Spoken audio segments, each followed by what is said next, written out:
you have access to like a ton of SEO data. You're seeing it every day. I think the first thing to start with is like, what is something surprising or counterintuitive that you've learned from Moz's internal data on search trends or user behavior? So something that like we wouldn't expect, surprising, with all the data that you see with Moz. Yeah, I think it's hard, right? Because the search landscape has changed a lot the last year, right? I think if we were having this discussion last year, I think it would be kind of a different What would you say last perspective. year? What would I say last year? I think it's just the continued investment into SEO, right?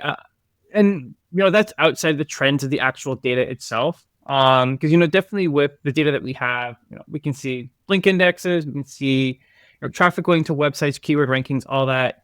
Myself as a performance marketer from the outside looking in for about a decade now, you see lots of budgets getting poured into paid media, into affiliate, into lead gen, into funnels, into all these different types of tactics that, unlike SEO, have a bit more of a quicker turn to recoup your investment, whereas SEO is a longer play. SEO is a longer term vehicle. And, being an SEO consultant for the longest time, the challenge in talking to agencies to buy into SEO, whereas coming into Moz and the appetite that companies have for even things like pixel depth tracking and understanding, SERP features and understanding what competitive factors they have to compete against in order to rank well. I think it's just that investment in buying into SEO surprised me a little, because from the outside looking in, it always looks like people say SEO is dead, SEO is dying.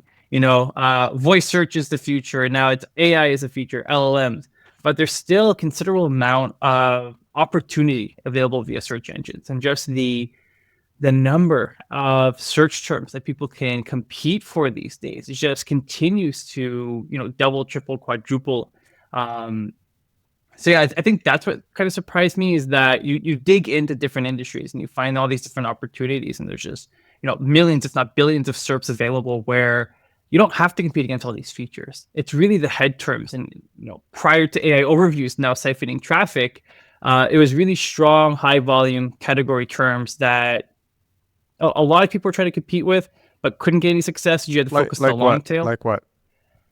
Oh, definitely in insurance. Insurance is a chaotic vertical in that, unless you're a carrier, you're not getting into that top 10 SERP.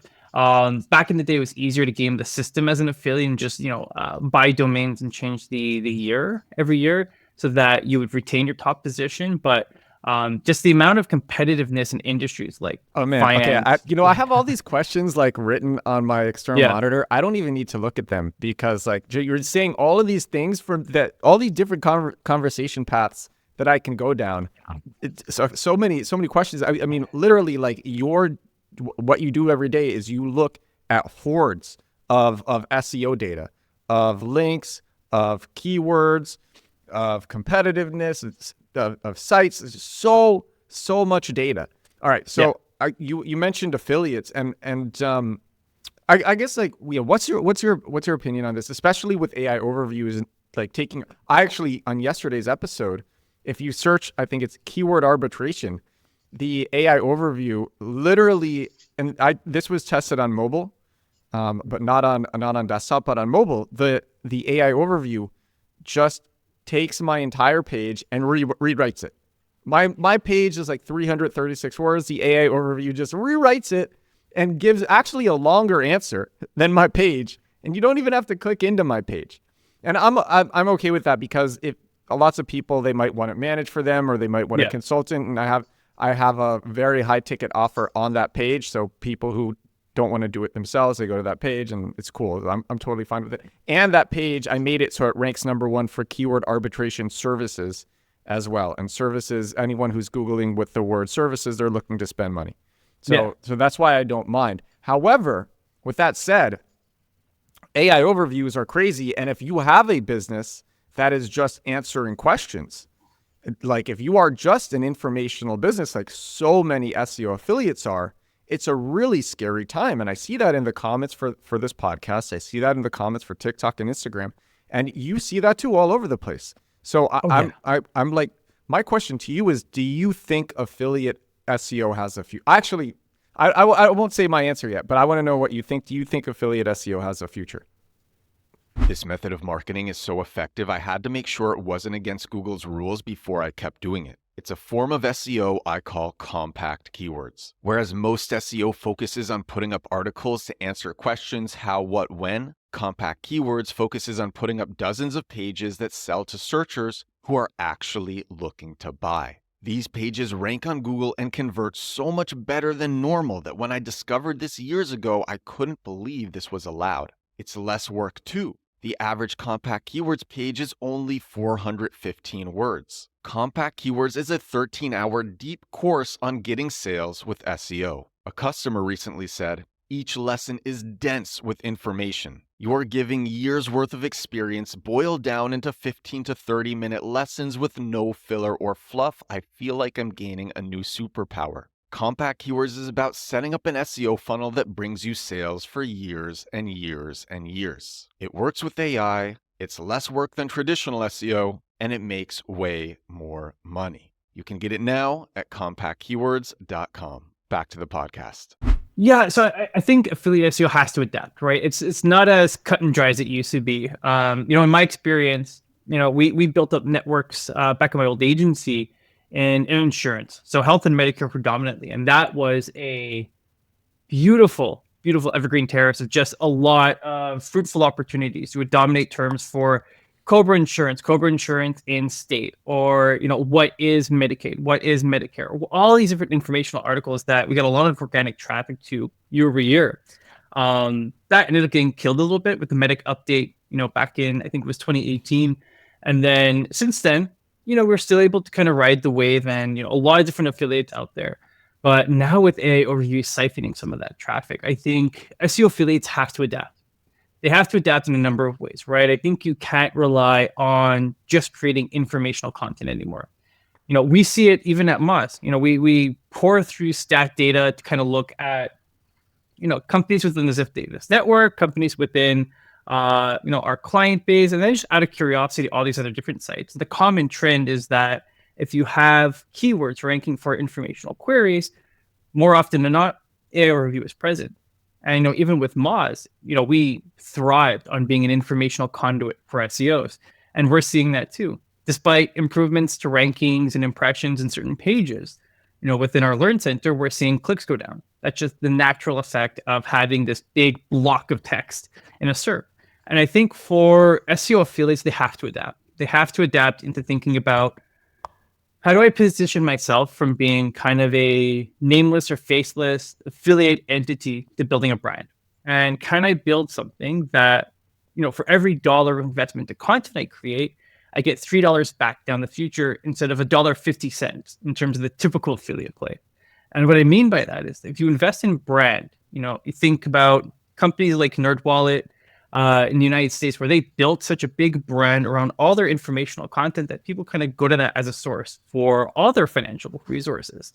So I think brand has to be a component that SEO affiliates have to think about.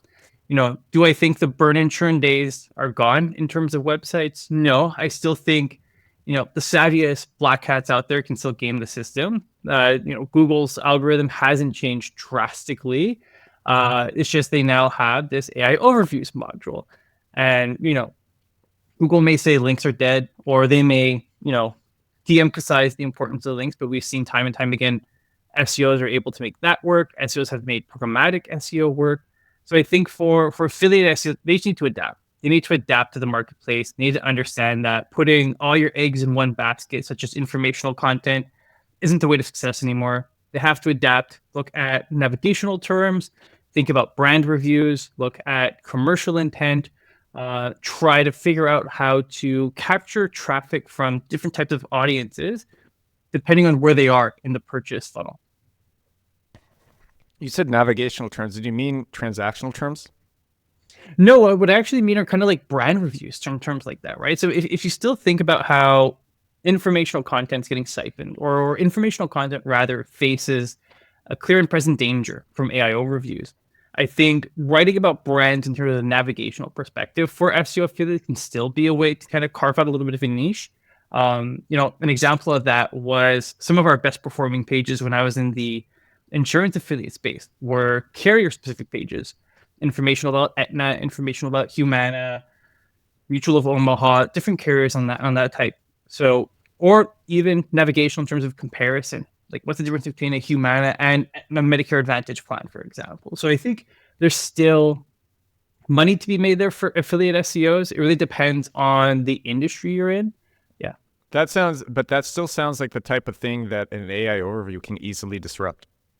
It could easily disrupt, right? But if you think about building a brand, and if you're investing in building a brand, you're investing in building credibility. And if you're a shopper now, let's go into a different example. Let's say you're looking for mortgage rates. And, especially with the market, you want to get the lowest one. Well, which lenders are the best in terms of that regard? And if you're building informational content, building content around what are mortgage rates or what's the best mortgage rates, or, what is a fixed versus variable, or, in the US, they call it, there's another term for it. I'm used to the Canadian verbiage, but building content around that, I don't think is the pace of the future. I think you have to focus on building a brand. Building reviews can be a way in, but that's not the only way in. Building cool tools that people can use, like mortgage rate calculators, right?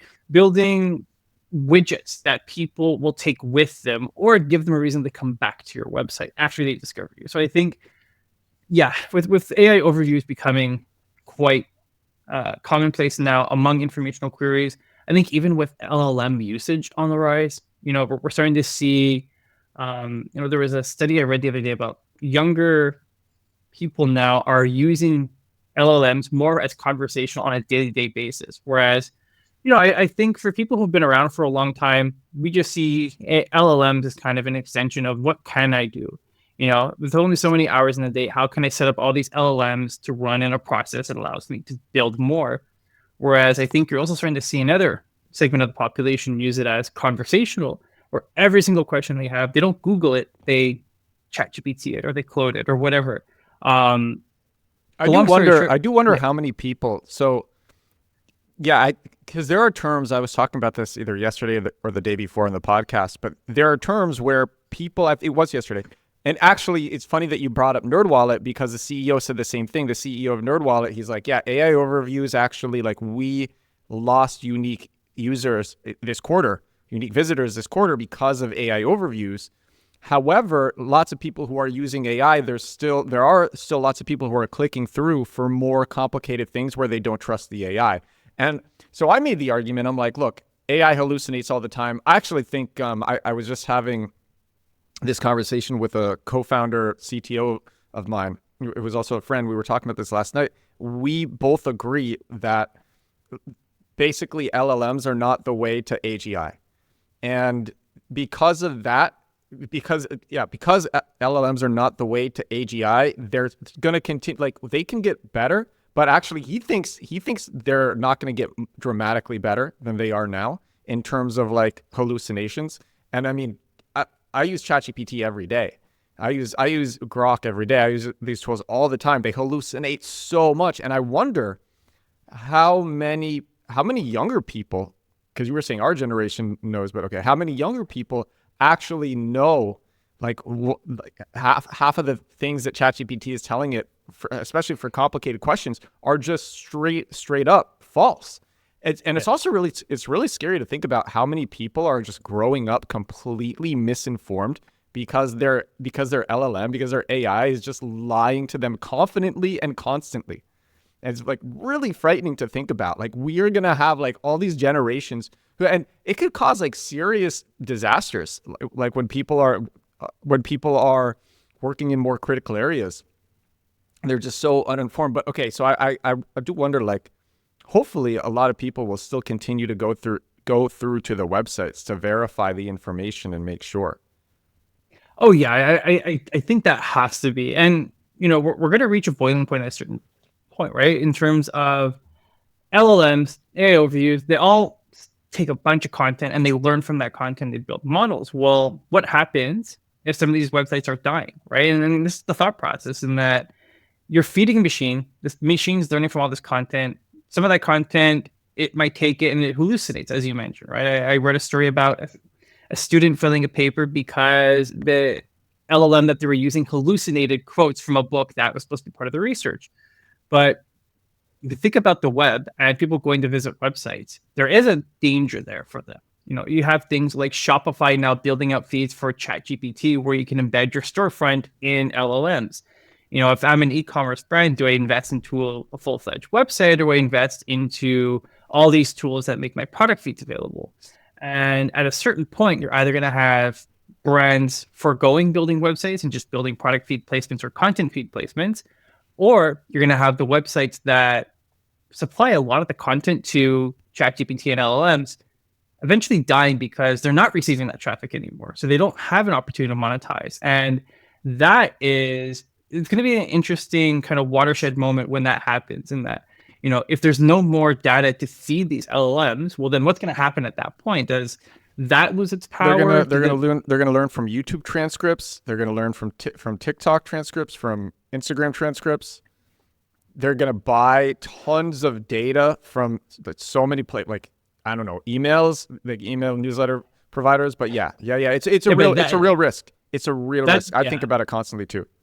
And that's a scary future, especially if you think about they're digesting TikTok content, with half the content are just TikTok farms that repurpose scripts, and you're just gonna have eventually ChatGPT in that case would just become like half screen Minecraft, and their top part is just some AI narrative story. So I think, I feel bad for the smaller publishers out there, right? The smaller publishers that put a good day's work in, they built some great content, and now they're starting to see that traffic die out. So we're treading uncertain waters, I think, at this point. There are two directions I could go with this, because I talk about, actually, I love SEO. For me, it's still a great channel. And I told you this when we spoke privately, my bottom of funnel sites have been untouched over the years from AI or from the Google Helpful Content Update. If you're targeting bottom of funnel terms, one, they're typically under targeted. Yeah. So they're just rare. They're very easy to rank for. And over the years, you're very unlikely to see competitors. So they just stay ranking number one. Two, even if someone is asking the same question that they might be Googling to ChatGPT, ChatGPT will recommend your brand. ChatGPT is being trained to recommend your brand for this purchase intent query. And three is, again, if it's an AI overview, people are Googling with intent to take action, and they're not taking action through the AI overview. The AI overview is just telling them go here to take action. And so that actually bottom of funnel and normally, and number four is actually most transactional terms don't even trigger AI overviews. But again, if they do, people are still being recommended to go to this brand and take action, which is bottom of funnel SEO. Amazing. I'd have also shared this, and I told you this, Moz is my favorite tool to do it, because you guys, I don't know why more SEO suites have not put this in. The combination of on-page grader and SERP analysis. So you see the page optimization scores in the SERP. When you actually go and look at a SERP within Moz, a SERP preview, a search engine results page preview, you literally see scores of how well all the pages are optimized for the keyword that you are searching. And it makes figuring out which keywords are competitive and which are not just really easy. Works for top of funnel, works for middle of funnel, works for bottom of funnel. It's the best trick in SEO. Nobody knows it. No one understands it. Everyone loves to hate on Moz because maybe I'm not going to talk about Moz's data compared to Ahrefs or SEMrush or any of that stuff. But that alone it's a really easy way to identify these keywords. With that said,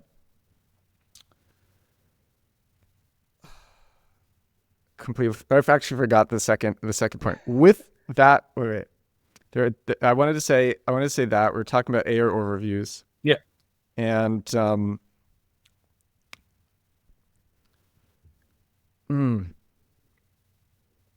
no, I don't remember. I wanted to talk about linkable assets too, because you mentioned that, but that wasn't what I wanted to say. I completely forgot the second point that I wanted to say. That's okay. We can go back to it when I remember.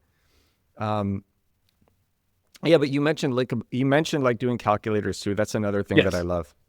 Yeah. So linkable assets. I shared this story. The Calm app, it started with this app called do nothing for 2minutes.com. Do nothing for 2minutes.com. Don't move your mouse don't type for 2 minutes, and then you win. And this was just like a really simple app, a web app, and it was dropped on Product Hunt, and it went so viral that it got, I think it was like 384,000 backlinks from 7.1 thousand referring domains. Yeah, linkable assets are like the most insane thing.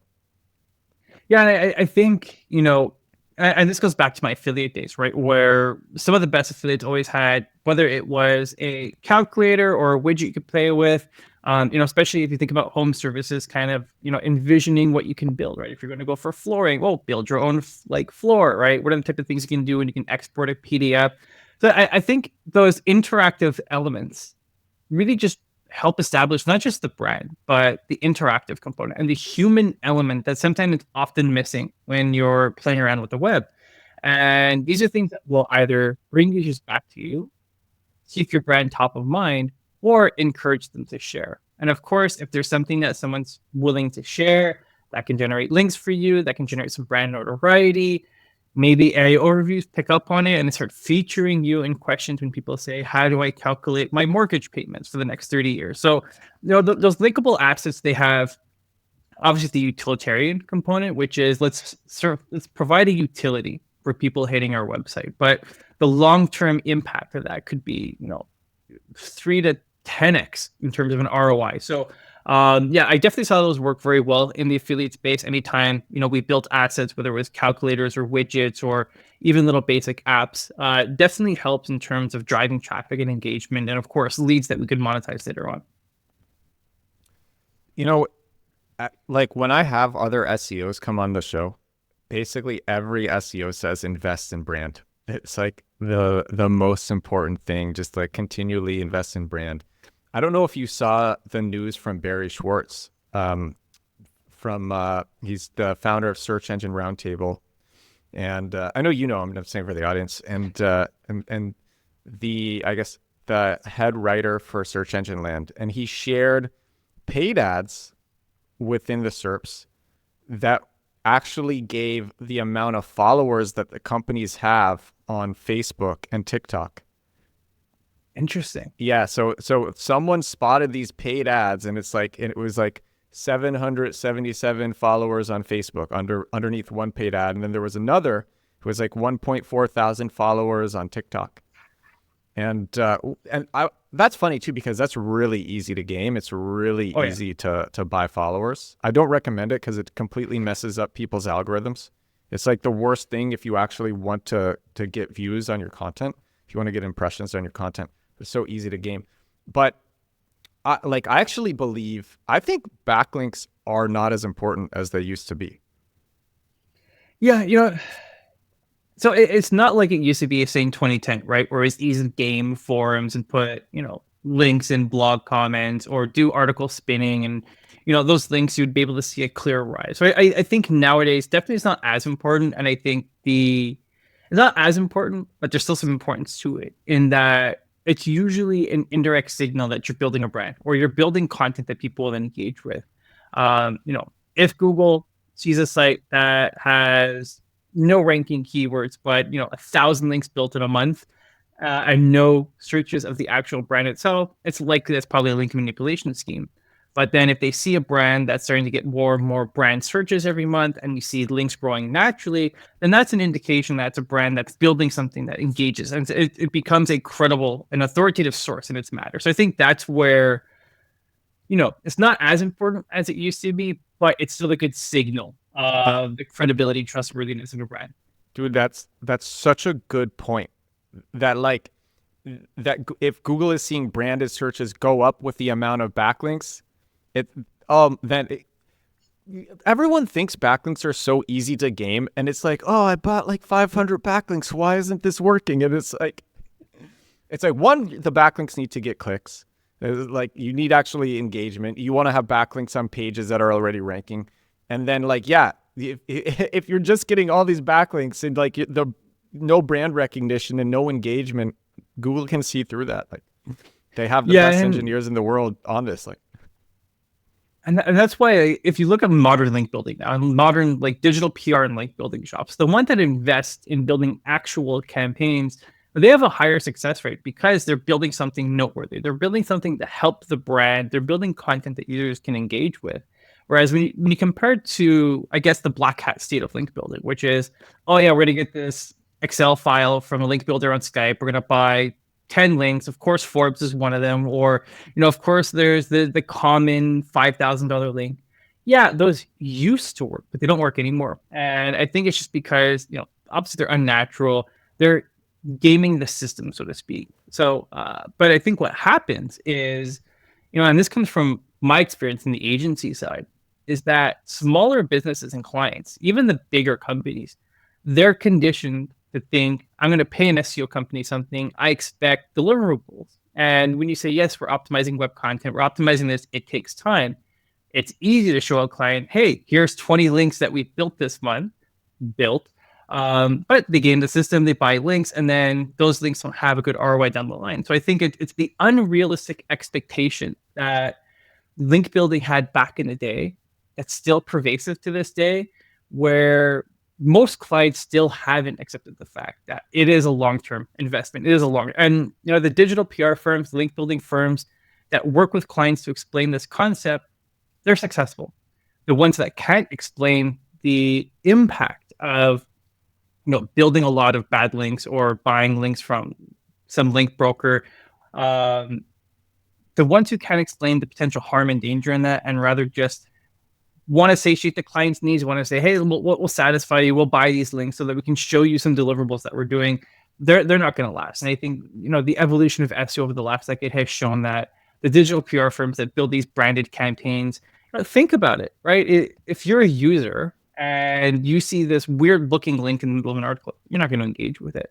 But if you see a great infographic or video that's shared, part of a campaign, and there's a citation to the actual brand, you're more likely to engage with that content. So, yeah, it's especially in my career in the SEO services industry. If you ask me what I thought about link building 10 years ago, I'd have a completely different answer to what I have today. And I think that's just because algorithms have caught up with, how bad link building got at a certain point. Dude, you're preaching to the choir. I remember the second point, by the way, that I wanted to bring up, and I'd like your opinion on this. So I mentioned the first thing, there were two directions. One was like bottom of funnel is everything because it doesn't trigger AI, and even if it does trigger AI recommends you. The second thing was, I don't know if you saw Sundar Pichai on All In with the interview with David Friedberg. It was just a one-on-one. It's being recommended all over the place. It was like an hour-long interview. So highly recommended. But one of the things that he talks about is Google is going to introduce what they're calling AI mode. Have you heard about this? Yeah. I'm not completely sure, but I think it's going to be just like, I'm imagining, because I don't think they've shown screenshots, but I'm imagining more like a Gemini interface when you start a search. Yeah, I think that would make the easiest sense, or that would make the most sense for them to kind of keep those environments seamless, especially as users transition between different apps. And the Gemini experience is pretty, from an LLM perspective, I like working with Gemini. I built cool little mini apps with Gemini. And I think if you keep that experience the same for users, you'll get greater adoption versus a completely different UI. Because then if you put yourself in the mind of a user, Google has a specific interface, Gemini has a specific interface. If you have AI mode with a completely different user interface, it becomes difficult. It might also be that you follow up. You get an AI overview and then you follow up within the AI overview. Yeah. Maybe that's what it is. But it's like crazy time in the SEO world. And to your point, like when ChatGPT first released, when Rand Fishkin, I know you saw that he was on the podcast a week and a half ago. When he came on, one of the things we talked about was like, when ChatGPT came out, I'm like, what's the incentive for people to write top of funnel content now? What is the incentive for people to actually make these informational articles, as you were talking about? Rand Fishkin said that you can basically, like,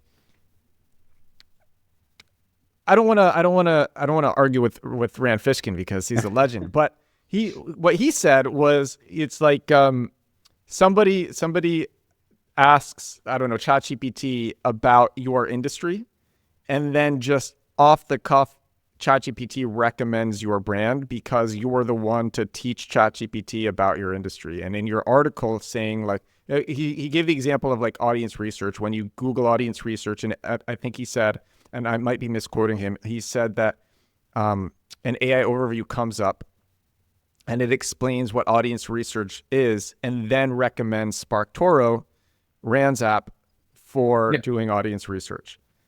And but I don't know, that just from my experience using AI, it doesn't seem like AI is going to recommend a brand right away, though maybe it would.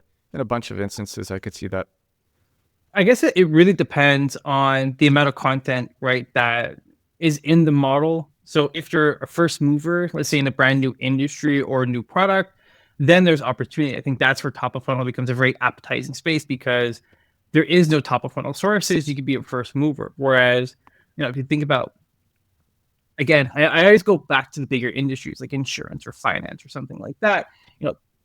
It's going to be nearly impossible to evade that, especially considering the biggest content networks, Ziff Davis being one of them, has such a massive wealth of content online that these LLMs have already learned from. So I think that's where I also still think from an educational perspective, and I hate going back to it, right? But if you're building a brand, there's an opportunity, and I think especially in the SaaS space, for companies to start building their own internal agents, thinking about databases of informational content. If we use Moz as an example, wealth of information. People have come to Moz for over a decade, myself included, to learn about SEO.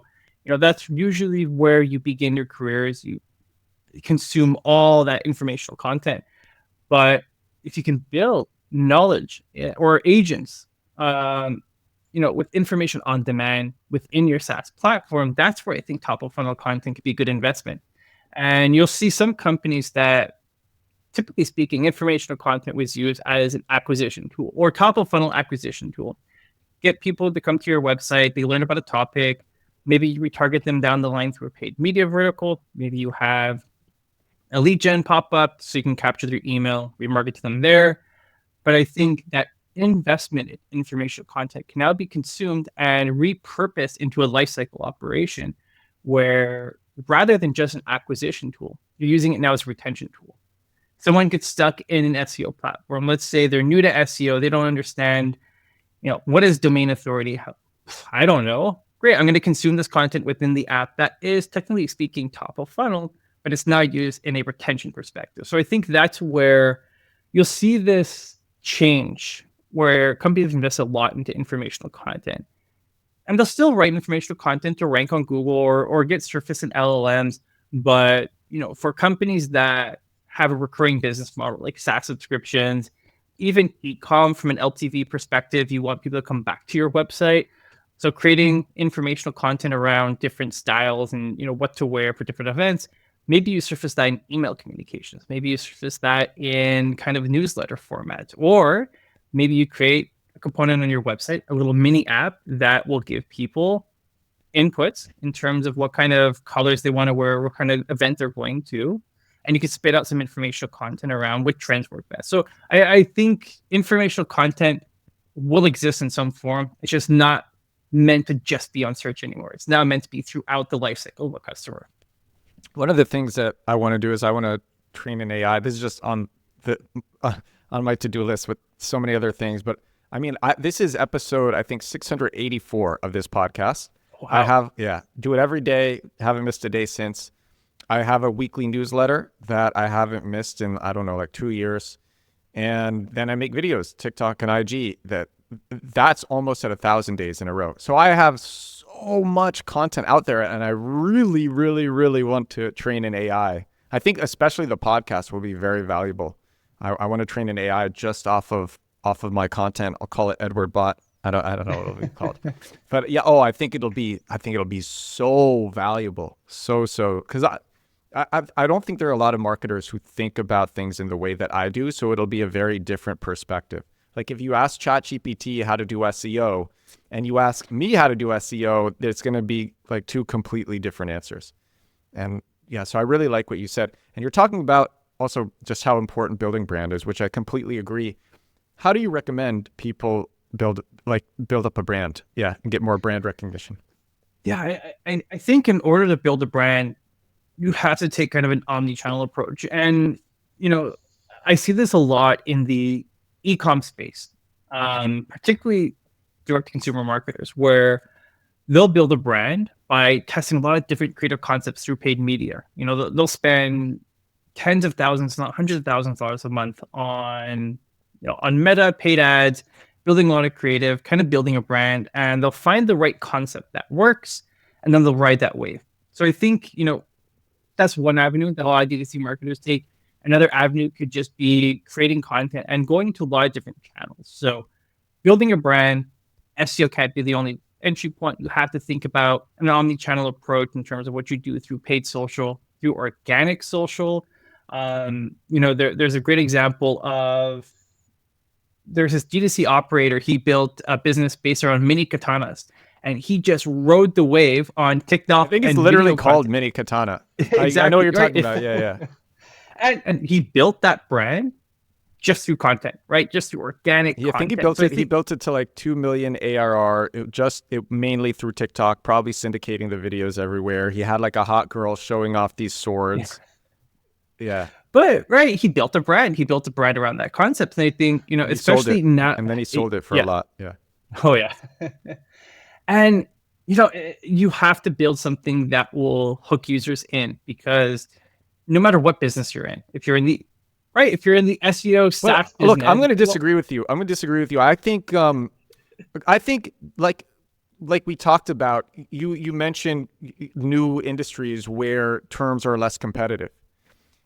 What I found is in any industry, I was even looking at like personal injury law as an example, because that's super high CPCs. It's seen as pretty competitive within SEO. But I was looking at it and I saw lots of keywords that just were not being targeted properly. And if you made individual pages targeting literally purchase intent keywords in personal injury law, you could rank number one pretty easily. And I think building a brand it's important. Like the best digital marketers also build a brand. Like it also, like we talked about, it helps with links. It helps with everything. But actually, I think a lot of companies literally, if they do just like a small amount of marketing, as in like submit to directories, go on a few podcasts, do some word of mouth, and definitely like put up some videos on social media, have social media profiles, do help a reporter out, do source of sources, doing that stuff, they will get enough topical authority. They will get enough authority in their niche that they can target purchase intent keywords, because to my point, no one targets these purchase intent keywords because they're lower volume and they're not seen as sexy. So SEOs don't go after them as much, and it's so easy to rank for them. And I still think like SEO is like the most incredible channel. Oh yeah. Everyone should be like, SEO is the only channel that lets you target people who are ready to purchase right now in your niche without spending money to target them. The only other way to do that is with paid ads. The only other way to target people ready to purchase right now in your niche, ready to purchase what you are offering right now, the only other way to do that is with paid ads, and you have to spend money on paid ads. And with SEO, you don't have to spend money. You don't have to even buy like any backlinks for a lot of these keywords. So you can do it for free. And then these pages rank number one for years and they're evergreen. So like, I think it's the most amazing thing. Yeah, like 100%. So SEO is always going to be the best revenue driving channel from a ROI perspective, just because the investment that you make once you have that position, and the conversion is so high too. When people find it through organic. Okay, sorry. No, yeah. So it's definitely, I think SEO definitely the most profitable channel you can have. Paid media is way too expensive, and unless you have the capital to invest there, and whether you have the stomach to have unprofitable days, definitely not the right place to start. But when it comes to building a brand, I think, as you mentioned, target lower competitive keywords, great opportunity, even for new brands to come in and dominate a niche. But that's half the battle. You mentioned, right? Conversion rate is strong from organic search. But if you're driving someone to a page that, is completely dull and uninteresting, and there's nothing to distinguish itself from the competition, I think you can get a return, but you want to squeeze as much as you could if you build kind of a captivating brand, right? I think, look, I'm sorry. I'm going to fight with you on this. Because, look, obviously you want to have a site that looks good. If it doesn't look good, people are less likely to trust it. If it looks like it was made in 1998, people are less likely to trust it. You're like, yeah, you got to have a page that looks okay. But the thing is, if you're targeting a keyword if you're picking a keyword where people are ready to take action. So they are literally arriving on your page being like, okay, where's the buy button? Where's the use button? I'm just like ready to try this right now. And then you give it to them above the fold before people even have to start scrolling. And you are very clear in your communication saying like, we give you this, and this is the keyword that they are searching for.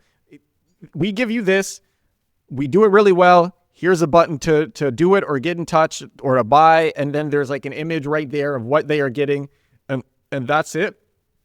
That's not very special. There's no bells and whistles there. It's like really straightforward, and people are so eager to actually take action. So sorry, No, it's an interesting debate, right? Because for the most part, and this goes back to my days in performance marketing, I was very brand agnostic. I was like, let's just, as you said, build the right niche. But now seeing all the different updates of platforms over the last decade, the reason why I advocate for, if you have the time to build a brand, is you don't want to become platform dependent. Let's say what happens is, let's say Google changes how they do search, I jump in the hat tomorrow. Then all that equity you built up in one channel gets lost. So that's where I think, to build a brand, it's more of a defense mechanism. It's a risk mitigation strategy for the future, and that you don't become platform dependent, in that your brand transcends channels, and that people will find your brand elsewhere. That said, that is the longest term type of strategy you can build because it requires a heavy investment. And at the beginning stages, if you're just starting out, you have to make at least one channel work. Go for where you can see the lowest amount of barriers to competitors. So organic search, definitely right for the picking on lower competitive terms. Definitely follow a strategy there to build content that will target users. As you said, unlike paid search, you're getting users for free with high intent. So the brand strategy is more of a preservation, just knowing how, and I'll go to a different channel for a good perspective. If you think about Meta in terms of how direct-to-consumer marketers spend a lot of money on paid media through Meta, one algorithm update or one change to how auctions are done will cause them to freak out overnight because they're so focused on making Meta work that any slight change or variation to auctions can turn their 2x ROAS campaign into a 0.95x ROAS, and then they're losing money at that point. So I think that's where, building a brand is more of a preservation strategy, in that you overcome the hurdles in every single channel, so that if something happens to Google or something happens to Meta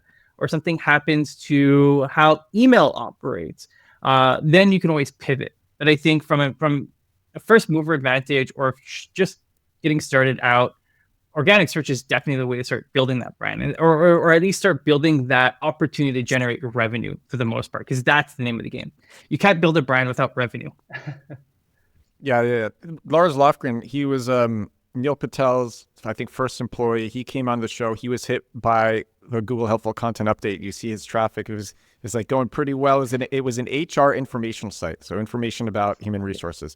He was hit by the Google Helpful Content Update, going like this, and then tank down, bolt straight down. And I'm like, well, what's your advice for SEOs? He's like, do more channels. Like, yeah. And I asked Barry Schwartz. Barry Schwartz was like, do more channels. And then I had on the founders of this company, Shoot. They ranked #1 for keywords like photo shoot NYC, photo shoot Los Angeles, photo shoot Chicago. And they were doing pretty well. I think it was like up until like 2021 with Facebook ads. And then it was iOS 14.1 or 9 or something, but it completely messed up their attribution. They weren't getting the same ROI, and they were completely dependent on Facebook ads, and they were about to die, and they really had to invest in other channels. One of those other channels that they invested in was SEO. And to your point, absolutely. So how do you, I have a way that I like to recommend, but do you think about this? Like if you're going to mitigate risk and not depend on just one marketing channel? Like, how do you invest and how do you start investing in other channels? Yeah, I think it really starts with understanding where your audience is, right? Because different products, different services have different audiences and have different ways that they consume information or that they entertain themselves. So, if you're a SaaS business, obviously making sure that you have a presence on LinkedIn. And that's where, again, strategies always change. If you're a SaaS business, what you need are brand advocates through their personal profiles, because no one wants to have a company page shouting at them, but they want to have authentic human beings creating valuable content that educates them. So, whether it's through video, whether it's through, social on LinkedIn, maybe it's TikToks, maybe it's creating a newsletter, a Substack. I think there's a lot of different channels that you can operate from a B2B perspective. Now, if you're business to consumer, let's say I sell iPhone cases or I sell mini katanas, I'm going to go to where the audiences are. And typically speaking, that's where demand gen channels are the best. Meta, Meta, TikTok, Instagram. That's where you're able to kind of capture that demand gen. Maybe it's through YouTube, YouTube Shorts, things like that, where video content is a lot more appealing. Maybe it's Discord servers. You build a community for a specific tech perspective. So I think it's where you start has to be where your audience is. How do they consume information? How do they entertain themselves? Where do they gather and ask people questions? Could it even be Reddit communities? Could it be stuff that's even offline that can transcend and have a great impact? So it always starts with understanding where your audience is. And of course, you mentioned Rand Fishkin. There's tools like SparkToro that can help you understand where those conversations are happening and where you can kind of tap into different communities. Yeah, definitely. I was going to say that SparkToro, you literally can just be like, this is who I'm targeting. Where do they hang out? And what are they talking about? And SparkToro will say that's a great tool for that. We should become SparkToro affiliates. Oh man, I didn't know that much about SparkToro until I was preparing for Rand on the show, and then like I watched all of these videos on how to use it, and Rand was explaining he's basically doing Whiteboard Friday for SparkToro, and I'm like, oh man, this is very cool. And then also something that's like so important is it not just build an email list, but keep your email list, like also self-host your email list, like store your emails privately so that you have them if something happens to like your email service provider. So whenever someone signs up to my newsletter, I use Zapier and I take that email, it goes to just a Google form that I keep. Oh, okay. Yeah. Because if like, I don't know, I get locked out or I say something stupid and I get canceled, which actually happens. Like there's tons of ways. I literally have my friend Avni Barman. She has like, I guess like 350,000 followers across social, maybe 400,000. Her first email list, I think she had built it up to like 30,000 people. She got locked. It was, I think through Beehive. I don't want to misquote her, but it was like through Beehive or Substack. But anyway, she got locked out. She lost all 30,000 emails that she had built. Oh, man. Yeah. And so she got a bunch back by saying on social media, like, oh yeah, like I just lost everyone's emails. Like I can't get them back. But then there was just a lot that were just lost. So I literally I store every email that I get in a Google Sheet as well. Just like, yeah, just have your customer, every transaction that I make, like all of that is like, I store that myself. Oh, that's interesting. I never thought about that. Right. And I've worked in dozens of different, email providers, and I never thought about doing that. That's a good risk mitigation strategy. And I think, if we talk about email for a quick second, I think that's a channel that's heavily underutilized by SEOs in general. That investing so much time to building all this excellent content, you drive someone to your website and then not have one single CTA to capture an email address, I think is one of the biggest mistakes an SEO can make. And you never realize the value of an email list until you start seeing that ROI come in. And earlier in this session, I was talking about how organic search is probably the most profitable channel. Email is probably number two. And you see this quite a bit depending on how well you're able to nurture your list, make sure you keep the engagement up, make sure you're doing regular listing. So definitely agree with that. I think I never thought about capturing emails and making sure I save them offsite just in case something happens with an ESP, just because I think that's the same concern that a lot of people should be having with, we went from a self-hosted economy to a leased economy, where if you think about setting up an e-commerce store, more than 10 years ago, it was either I'm going to build it out of Magento, Joomla, or some other custom archaic structure. Now, if you're an e-com operator, I'm going to go to Shopify. But you're leasing Shopify. You don't own your web store. So I think that's where, and you see this with email, you see this with a lot of different channels, in that you're just leasing real estate everywhere, and that you're always susceptible to risk no matter where it could come from. Yeah, I got that. You know what? I think I do that because for a while I was running, me and my friends, we started the first video game in crypto. We invented this genre in crypto called play to earn. And then I was running the biggest blockchain meetup in the world. And in crypto, it's like you own everything. Or you can let a company like Coinbase have your money, but like if something happens, like Coinbase is the one holding your money. So you're trusting Coinbase with your money. It's like, do you trust them, or like, so that was a very, very low trust niche. And like, I just developed all of these, like, all these risk mitigation tactics and security. Like I have like crazy security things that I do, and like all of this stuff. I think it's really important. Nobody does it. Store your emails, like go to your email service provider and download your emails right now. Like have them for yourself. I like email marketing, actually, and it is such an important channel. Like, can you talk about maybe you're a good person to ask, what are some tactics that people really mess up with email marketing? Yeah, how do you make more money from email marketing?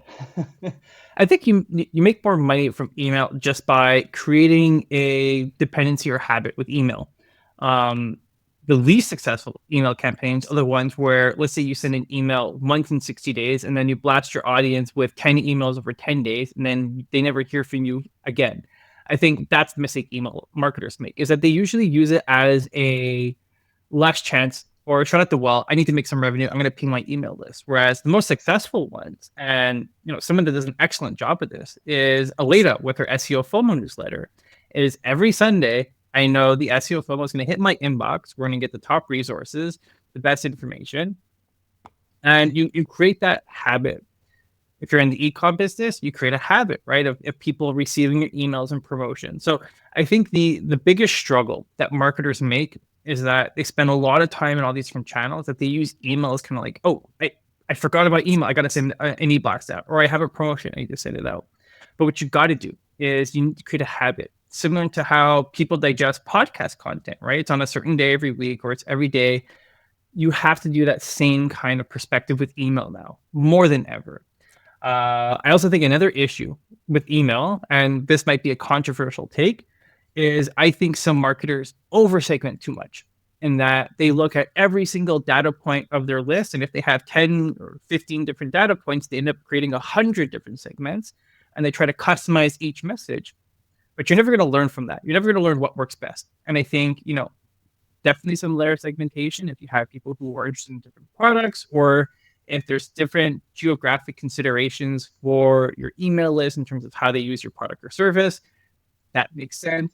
But going down to the nitty gritty and saying, oh, well, this user is based in Colorado and this user is based in Utah, I'm going to segment their, too much segmentation, too much work. You're over indexing on that component. So I think, the best thing to do, create a habit with your audiences, learn from your data, use A/B testing on the regular. And I think this is where, if you're investing into creating content through SEO, or you're investing through ads and paid media, you already have some knowledge of CTAs that work, of design elements that work, and you can transcend that into an email format so that you're set up to convert, and then continue using email as a playground for testing. Run A/B tests. What are CTAs, or what are content pieces that people like? And that can become an omni-channel learning at the end of the day. So A/B testing, I think, is still underutilized despite all of the capabilities in these email platforms to encourage users to test. And then at the end of the day, I think, just make sure you have the right hook set up. Make sure you're capturing emails. Make sure you have proper information available. and lead magnets that you're utilizing to capture that interest. So if someone's coming to your website for a top of funnel informational query about what's the best mortgage provider or how to calculate mortgage. I don't know why I'm stuck on mortgages. I think it's because I have my renewal coming up. Or what is the best SEO software? Or what is the way to rank keywords? Well, if your page has a lead magnet someone can download, you can then capture an email and you can build a sequence based on that. You've utilized your organic content, you've built a lead magnet, you capture it through email, and that person's already invested. And since that person's invested into giving their information, getting a lead magnet from you, you can then send them more resources in the future. If you have a new cheat sheet that comes up, or if you have a new widget or a new app that you want to promote, that person's already made that initial investment. So making sure that, when it comes to users interacting with your websites, tracking that engagement, making sure that those are your MVP users. Those are the ones who made the effort to download something, made the effort to come to your brand, figure out the best things that they engage with, and kind of keep building a strategy there. What sort of lead magnets does Moz give? Oh, very. So actually, one of our best lead magnets, and this is to a fault, we were over generous with our content, I think, over the last decade. But one of the things that we actually updated recently was our local SEO cheat sheet, and that just gets countless downloads every day. This is something how do people find it? So this one's through organic on the local SEO cheat sheet. So people are just Googling like local SEO tips, and then they come across this. Pretty much. And yeah, that's local the main SEO channel. That's the main channel for this one resource. For that one resource, Okay. yeah. And that one we actually tested with in a cross promotion with Search Engine Journal, and the amount of interest we got into that. So we're actually creating a whole new slew of resources right now. We just wrapped up our keyword how to write better content cheat sheet that kind of meshes in our new topics feature. So that's something that we're just putting to market very soon. And I think so. So that cheat sheet is, but that's like this. Oh, that's the starting point, and then that causes people to subscribe to the newsletter or they subscribe to the newsletter in order to get the cheat sheet. It's either both, right? So either we can use it as a way to get people in, or we offer them an opportunity to kind of subscribe to our newsletter, and you'll get a cheat sheet. And this is something that lead magnet. I've always done that, going back to early days. Now, again, in the insurance space, in the financial space, giving people something that they can carry with them. I think it's funny that you brought that up. So my starting point into SEO was what got me it. Like this is the case where it's like I love top of funnel, because I Googled when I was like learning about SEO so long ago. I think I just Googled like, what is SEO, how to do SEO, and I came across this like 10-page beginner's guide to SEO from Moz. And I know you know exactly what I'm talking about. It's like one of my favorite resources, marketing resources on the internet. Literally 4 years after that, people would ask me like, hey, I want to get into SEO. I want to get into digital marketing. Where do I start? And I would say like, start with this beginner's guide to SEO thing. It was like, and then like it taught me domain authority, and I got the Moz bar, and I saw domain authority scores in the SERPs. And I'm like, wow, I understand how the internet works. It was like one of the most transformational things. And because it recommends getting the Moz bar to see this stuff, it gets you into Moz's ecosystem. And then it's like, oh, okay, so you want to look up more than X amount of keywords, just pay a little bit of money. It's like, oh, you want to track some keywords, pay a little bit more money. And then your keywords are being tracked. And it's like, well, now I can't really switch because my keywords are being tracked. And this brilliant how that worked. I love sharing that because I like hearing that. That's one of that piece of content, at least the intro page, is still one of our highest entry pages from an organic perspective, is the beginner's guide to SEO. So I'm glad to hear that. And definitely, it's especially for me, it's still surreal that all this information I learned through Moz back in the day, right? When I started in SEO in 2011, I just digested, that was part of the training.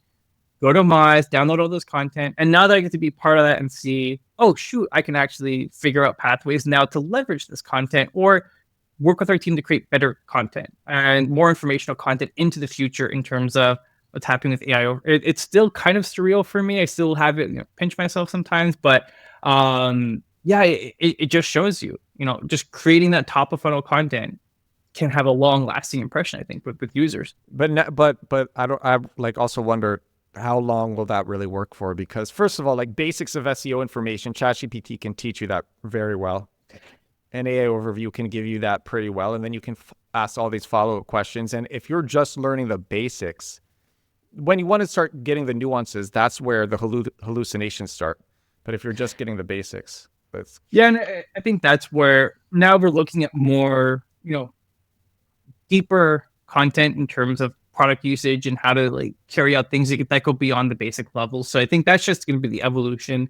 And, kind of what I mentioned earlier in the call, right, is, thinking about how we take all that informational content and serve it in a lifecycle format. So it goes from acquisition to retention. Is I think are going to be how a lot of businesses are going to approach their library of content in the future.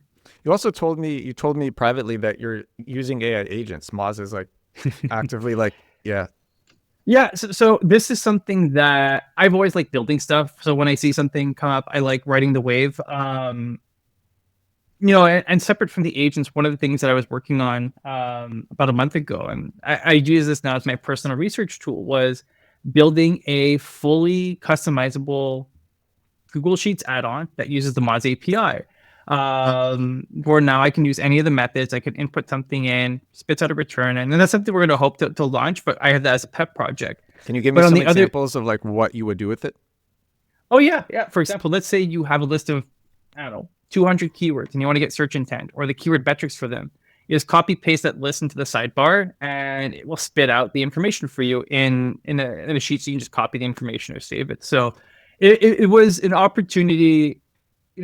One of the products that we have, our API, is one of those things that, unless you're a developer or marketer, it becomes hard to connect dots to saying, well, this is an API. What am I getting? How do I see that translate? So this was a way to say, oh, this is how you can get data from our API with an easy to use platform.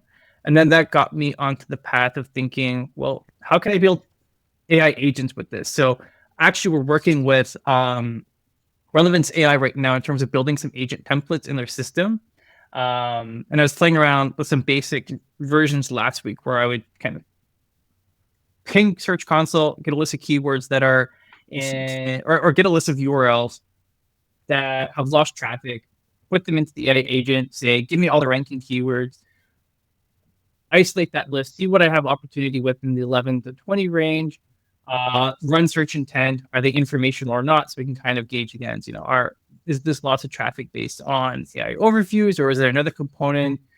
Look at competitors. So it's really building these agentic workflows, thinking about how can I build SEO assistance in a platform so that all that manual work back in the day could be automated, and then I can just make the decisions based on that data. So, still early goings, but I think, what I'd love to do is just continue working with these different platforms and figure out, how do we get data in there that help make SEO or help SEOs make smarter decisions?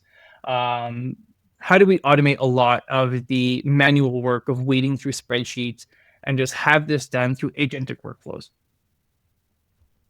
I think one of the biggest opportunities in SEO, and I shouldn't share this, but I'm going to do it anyway. I really shouldn't share this, but I'm going to do it anyway, is having an AI that's trained off of your internal documentation. First of all, you have a lot of internal documentation, so the AI can understand everything about your business, has to understand everything about your business. And then it looks at keyword data to see different purchase intent keywords that will apply to your business. So there's so many niche purchase intent keywords that people search, and there's a lot that people don't think of that can apply to their businesses. There's so many of them that can apply to their businesses. And then the AI is also looking at keywords that are less competitive, ones that aren't being targeted properly, like we talked about earlier.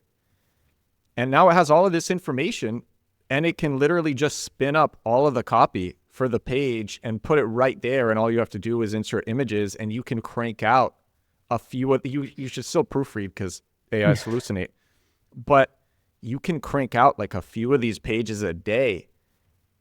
And if I made that tool, and I might make that tool, I don't even think I would sell it, because it's the type of thing that would be so valuable to a company. Yeah. Why haven't I made it? Because you have to have a lot of internal documentation in order for it to work properly. That's why. Yeah, I think there's that, but also if you think about, if you think about the B2B product, or let's say B2B, or even B2C in some cases where, I think an opportunity lies. And I hate going back to the insurance well, so I'm going to try to find a better You example. love insurance. No, it's a competitive field. Go for it. Well, and this was something we had thought about a long time ago, which was taking all the agent transcripts and you comb through all that data and you find the regular pain points that people have. Like, they're buying insurance. Why? Because of X, Y, and Z. And then you take all the objections that they have. And then what you do is you build content around how you answer each one of those objections. And you can build a content library of that. So I think, we said information. And 100% to build a system like that, you need a wealth of information. The other problem is, like, if your product is changing a lot, then you will always have to constantly update your documentation. These bottom of funnel pages, they could. I mean, but you have to do that anyways, right? Yeah, I guess you have to do that anyways.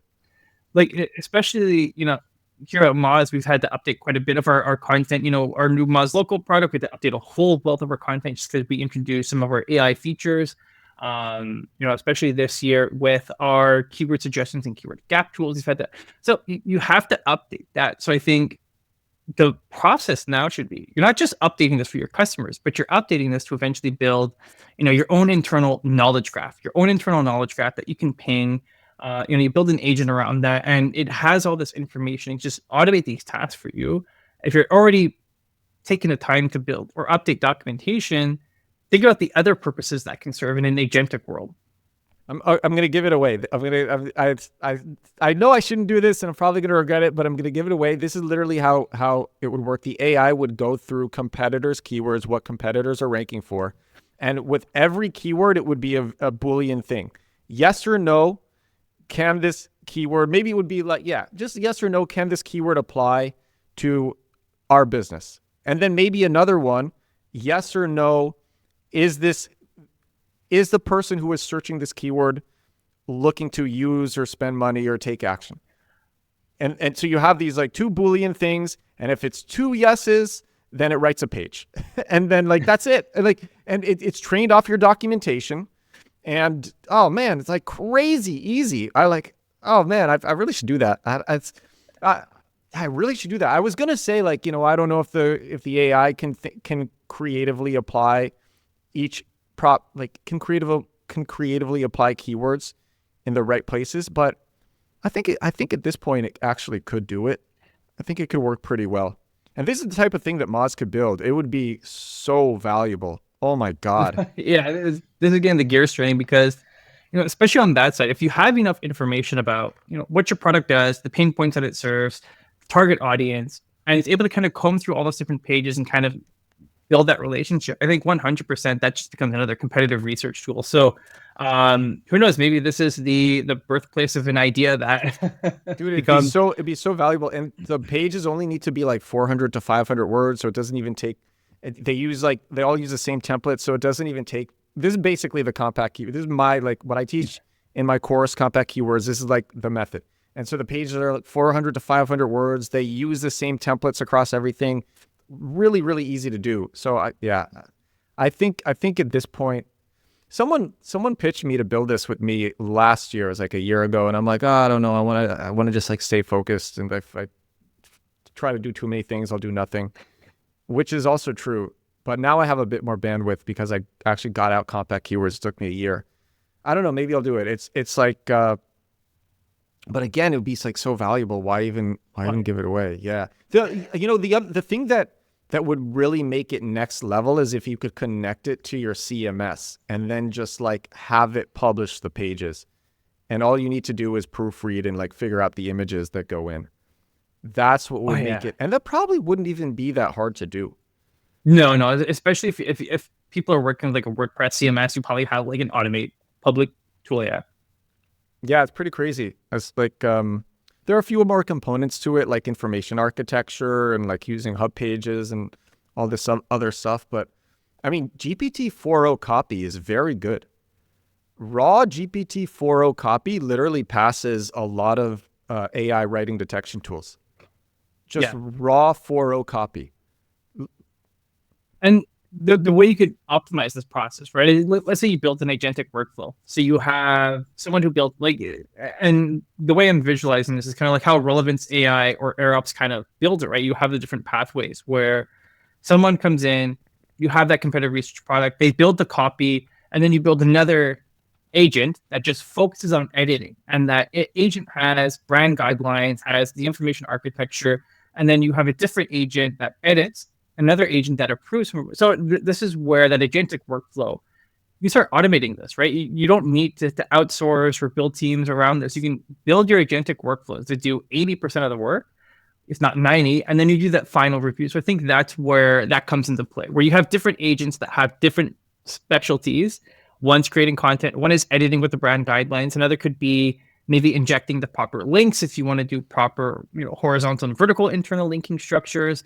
I think, this just makes you want to go build. I think you would have two proofreading agents, because like if you give copy to ChatGPT and you say proofread this, it takes like 2 or 3 tries before it actually gets everything right. You would have like a few but yeah, you're right. You could have agents do so much. Yeah. Oh man, that's really crazy, and it's not even that hard. No, this makes me want to spend the rest of my day just building stuff. Crazy opportunity,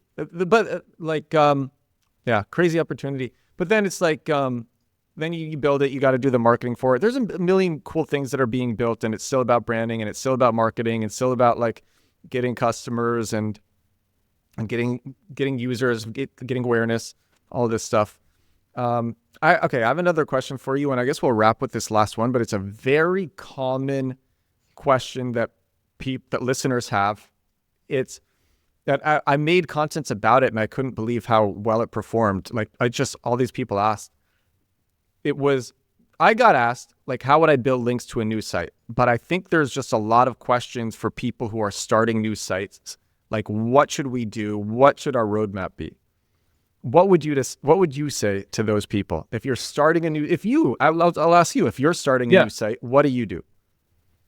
If I'm starting a new site, I think what I do is, I was gonna say it depends, right? If you're a local business or not. But if let's say me, right? Let's say me as a consultant building a new site, I would just build cool content, and I would do a lot of outreach. I would do a lot of outreach to people in my industry to kind of say, hey, I'd love to do a podcast here. Would I be able to get a link back? Or right? So kind of doing some targeted outreach in that perspective, but also creating content that people would want to share. And I think, so creating content that people would want to share, I'd probably also start a newsletter, right? Start a newsletter, market that so that people start looking at that content, sharing it back, sharing it on Twitter, sharing it on LinkedIn. So for me specifically in that case, it would be a lot of outreach and a lot of focus on content creation that people would want to link to at the end of the day.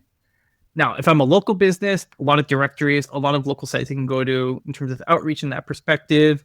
If I'm a SaaS company, maybe I try to work stuff with software review companies, kind of the old affiliate play. But at the end of the day, there's going to be a lot of outreach. And I think this is where you have to understand, again, where does your audience consume content? Who are the popular people in your niche? Or who are the micro influencers you can work with in order to promote your content? And that's going to be part of your link building strategy is, half the battle is creating the content. The other half is distribution and outreach. And how do you get that into the right people so that can amplify, your content impressions and presence. I have another question. It's a crazy question. What are some black hat strategies that still work? What are some black hat strategies that still? I don't know if it's considered black hat, but I still see programmatic SEOs making bank. For the most I don't part, think it's black hat at all. Zapier does it.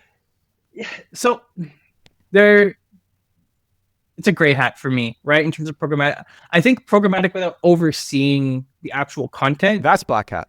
That's against the rules. Yeah. So I still see some.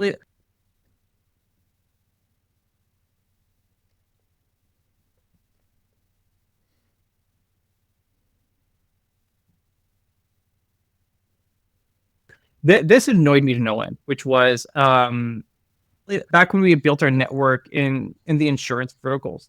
We had domains with great content, great brand that just could never get that traction. And I would 2020, then 2021, then 2022, 2023, every year, because they were recycling the domain, they would buy a bunch of links in January.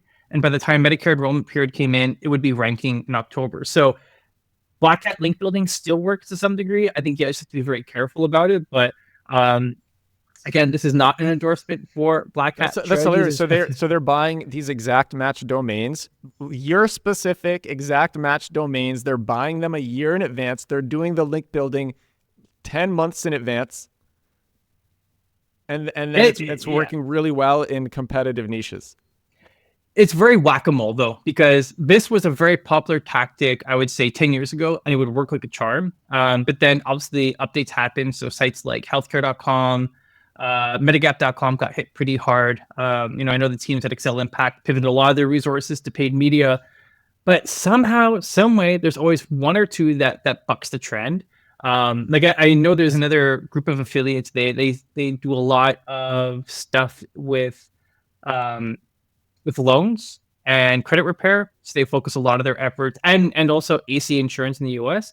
And they focus a lot of that on Section 8 resources. And they build a lot of links through there. They build their network. So PBN still have some juice, I would say, but not a sustainable strategy.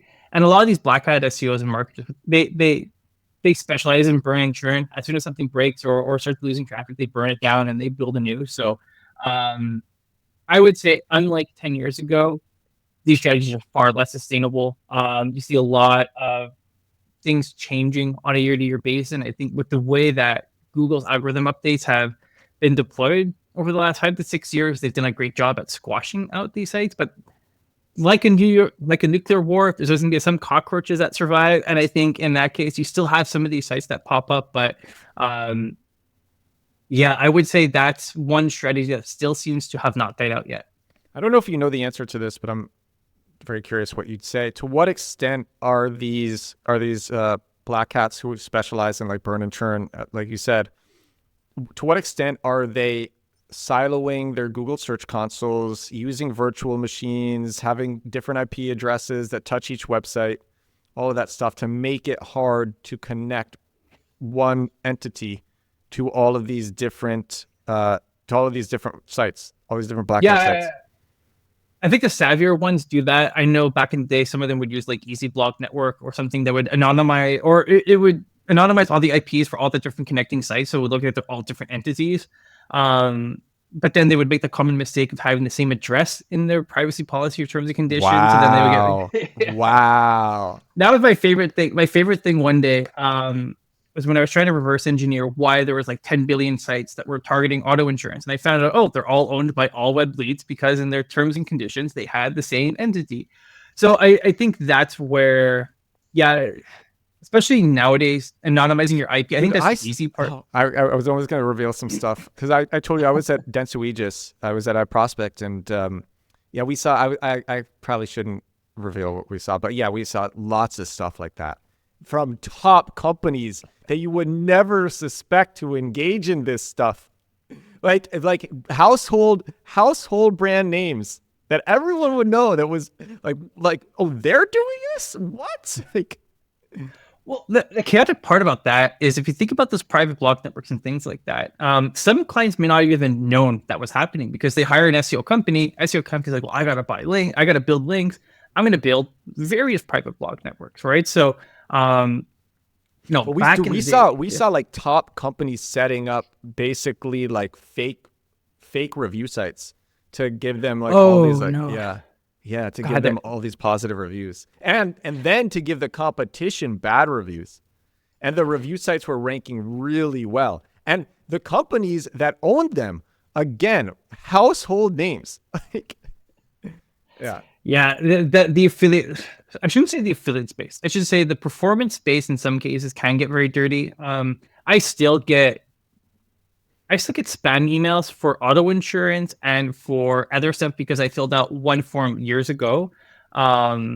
But yeah, the amount of that, and this is where you can go down the rabbit hole. There's a lot of companies that will get information and they sell that information. There's age leads and things like that. Or, God, yeah, it's just that I'm happy I got out of that world because, you know, I, it's that sense of morals in the back of my mind. Where I'm like, I do not want to do those things. I don't want to engage with these people in this network who do those bad things. But then you have your boss who's telling you, oh, well, they're doing it this way. Why can't we? And I'm like, well, that's unethical. So definitely have you gotten out of that because it can get the things that you see people do. It's not good. But it's all because they need to scrub one more dollar or another 10% on arbitrage. And if the company's selling a lead at $5 and you can buy it, for $2, but you don't know where the lead came from, you take that risk. And I think that's just, I prefer the performance marketers that do things in a clean and organized and ethical way versus all that shady stuff. It's way better. I saw Penske Media Corporation, Jay Penske, the founder of it, speak at the Forbes Iconoclast Summit last year, and he's like, yeah, from the beginning, we just focused on having basically assets that could outlive us, yeah. and in creating like really long-term wealth. And so like Detailed.com did that study of like the 16 holding companies that own like most of the clicks, and Penske Media Corporation, PMC, is one of those companies, and like they buy so many crazy entities. I will say though, with Black Hat SEO, and I'm not endorsing this, but Black Hat SEO is a fun discussion that everybody loves. Something that still I can't believe how well it works, and again, not endorsing this, never done it, have no experience with it, is parasite SEO. Like it's crazy what is happening with especially with like Reddit is a bit harder. Reddit has gotten savvier, but they're so like, especially on small subreddits, it's really easy. Not that I would know, but it's really easy. And like, parasite SEO it's crazy what people are doing with it. Yeah. What were you gonna say? No, because that just brings up to mind Times India and how people kind of ran the well dry with that site. Yeah, and Reddit too. I see that a lot with Reddit. I think that's become a popular channel. They're good at curbing it down, but that also becomes a scary reality when Reddit dominates search now, especially for a lot of informational queries, and you never have an idea whether or not something was just injected as a sponsored link or not, and it's not classified as sponsored. So yeah, that becomes a minefield, I think. The trick is and this is hard for affiliates, but like if you're doing it yourself, the trick is to not give a link. So you just give the brand name, people go to Google, they search the brand name, and then to not do it so much that like if you go to this user's history, they just see themselves shilling all over the place, and to actually like, yeah, try to become like someone. It's all about brand. It's all about brand with Parasite. It's like try to seem like you're a productive member of the community, and then every once in a while you leave a comment, an anonymous comment or post shilling your own business, also using a keyword at the beginning of the post title and post description, or the beginning of the comment. You buy a few upvotes to it, and then it gets some other engagement, and now it's like the next day it's ranking like between positions 1 and 3 on Google, and it's like crazy how easy it is. Yeah. Not that I would know, not that you would know, not that any of us would know or endorse it. John, thank you so much for coming on the podcast. This is a lot of fun, dude. It's cool. It really sounds like I wasn't sure before you were coming on how in the trenches with SEO you still are, but it seems like you really spend a lot of time looking at the SERPs, looking at keywords, looking at results. Yeah, it's one of the things where I've climbed the corporate ladder in my career, but I still get into the trenches. I still work with our teams on paid media, still work on content strategy. I can set up workflows and email. I never want to lose those skills, so I keep myself fresh, especially within the industry. But thank you for having me on. I know I can jabber on a lot about different things, but I always love talking about marketing and SEO. And then talk about the affiliate stuff is always fun because that brings back some PTSD. But dude, thank you. I want to say, like, normally this show is, when I have guests on the show, it'll be like 45 minutes to 2 hours. But normally the show is like me talking for, I don't know, 7 to 15 minutes. So most of the episodes it's just me talking for 7 to 15 minutes. So if you ever make like a discovery and you just want to like riff about it, like come on the show for 7 to 15 minutes, and like we can have this was the introductory episode. It's great talking to people who spend a lot of time actually looking at results and then how those results are achieved. And yeah, so like come back if you make any discoveries. Those are like super fun. But where should everybody find you? LinkedIn, X, like where should everybody look? Yeah, so I'm most active on LinkedIn and X. I would say I still haven't bought the blue check on X yet. I'm thinking I should, just because I'm trying to get a lot of engagement with my content on LinkedIn.